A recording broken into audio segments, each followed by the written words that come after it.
Өткөндө биринчи кабалда тамак ичкем. Эми азыр экинчи этажда отурабыз. Онча.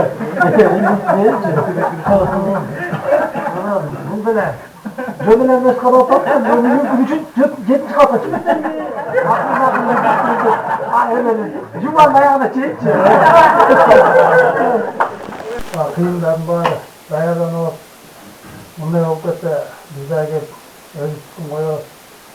Баягы кишилер сондай ойлор менен даярданып атып кайтып экен мына сол сапаттоолор чогулуп коюп турсапчыдан бизге мындай сапаттоолор мен ойлойм мен ишке өтүп турган маалыма келди го. Байкен бар, Асқар Байкен бар. Biz Байкендер эмнеттен сону кылабыз. Топтойбуз деп. Бизге басылышка лидер болуп берген адамчы болсочу. Мындай кылганбызда бизде ошо лидер жок, ар бир райондон мындай бирден жакшы бала деген санам 5тен деп чечкенбиз да, ар бир райондон 5тен. Ошо ар бир райондон 5тен бала өзүнүн жигиттерин эсептейт. 8 райондон 100тен бала болсо, 35 менен 50-нин ортосунан кишилер аракет жасап берипти да.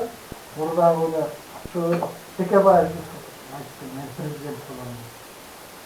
Бул как будто президент суроо бүтүп, жаңы президенттик выбор боло тургандай айтып атат да. Мен эми бул эмнеге баратат, баягы баарын эле түшүнүп атасыңар. Кечээ өзүңүз Мадумаров айтты. Мен тапшырдым президентке деп.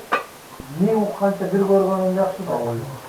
Анан эртең биз баарына дайын турчубуз. Баарына дайын турчубуз. Бирден бир мүмкүнчүлүк болот, ошол нерсени колдон чыгарып алам. Мен ошону биз мисалы азыр мисалы бизде канча мынакей 55 эң аксакал дагы андан кийин 40-30 жаштагы балдар. Кылсак мындай конкретный кылайлыкпы. Кылабыз, кылабыз.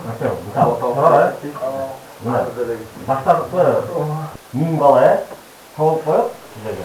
Биз кылган биз эметпиз деп башка бүт топтун баары даярданып. Мындай болсо Матин районунун 5-5тен чогулуп өзү койсо керек да. Бар, илим. Бар, арабызда өзүбүздө бар. Бар, өзүбүздө. Сырттан жок. Сырттан болбойт, өзүбүздө бар. Биринки баш керек.